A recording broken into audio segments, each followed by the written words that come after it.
So the first thing you'll notice here is that we have changed the way that the layout works. We've gotten rid of that sort of broadsheet design of columns and headlines in favor of a more tactile experience. Working at a table, you expect to be able to manipulate physical objects. And so what we've represented each section as is a stack of the photographs for each of the articles that live therein. If you're looking for a section and you can't find it here, you can scroll each of these. They're a scroll column. And the idea here is that you can share this space as well. You might be sitting across from someone and sharing the paper with them, so you can turn these columns so they're facing the opposite direction. What I can then do is open up any of these sections and pull up a carousel of articles. As you can see, we've left space for advertising again to work with our partners and continue to make this a viable business. And then what we can do when we open them up is page through them just like we would with any other reader application. You can just swipe to the next page. And if you're here by yourself, you can unfold the paper as you would with the regular paper and take up a little more room here at the table. Here in the reader view, though, the photography tends to take a bit of a back seat as compared to the navigation. So what we've been able to do is tap on the photos, and for any article, the photos sort of spring out of the template. And now we can take them, move them around, scale them up, and show them to our partner across the table. And then once we're done with the article, the photos themselves can continue to live on in this space, making the table a little messy and a little more playful. In addition to that, we wanted to be sure we kept those social features of being able to share an article, send it to a friend. So what I can do there is, again, open up a carousel, pick something. I can leave a note on any of these different areas. Ordinarily I can.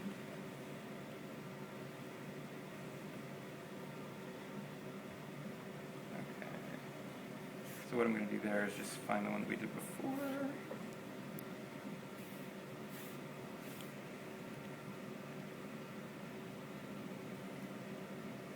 There we go. So we can leave little notes on any of these articles. Here, just sort of a quick "Did you see this?" typed hastily with typos. And then what I can do is I can share that. I can share that with people who work here in the lab, or even people on Facebook or on Twitter.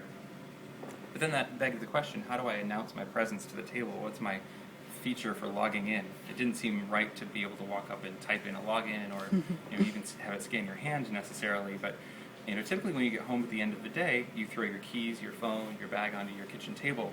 That gives us the opportunity to use this as an opportunity to recognize that I'm here. I've put my phone down. I get these little red radials coming out of it, and now I'm presented with a list of those articles that have been shared with me. I can tap that last one that's been left, and it comes right back. I can take a look at that and see what was left for me. And that could have naturally spawned some sort of an alert on my phone or on my laptop at work in a couple of different ways. And certainly we can have the table react to other objects as well. It is a table first and foremost, so you might be eating your breakfast or having a cup of coffee. That gives us an opportunity to be a little playful with the ad experience as well. So then the next thing that we do here with this table surface is to talk a little bit about the way that we think technology, particularly consumer technology, will be changing the experience of consuming news and creating news.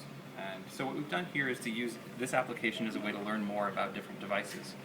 I can take a device, for example, this is a 3D camera from Panasonic, and rather than describing all of its features and providing more of a view into that, I can use the table as a tool for this portion of the presentation.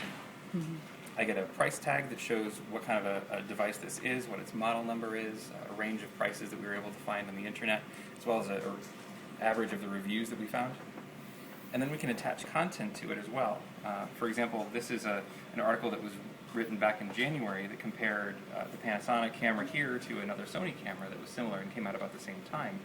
And it shows us in a couple of different ways how New York Times content will be finding its way into experiences that we don't necessarily own or control, and that's by design.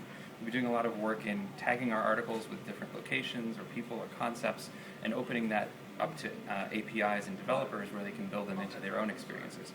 So this is one example of where that might happen. And then the last thing I'll show you here is to the question of, great, we've got all these devices in here, how do we as people begin to interact as well? Well, we're instrumenting ourselves increasingly.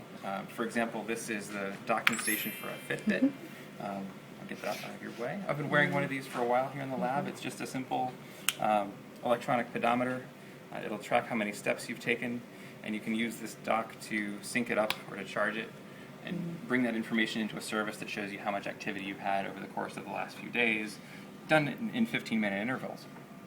The trouble, though, is that this kind of an experience of sitting at the table may not be where you want to be presented with that information. But there are some places within your house where that kind of data and context makes a lot more sense.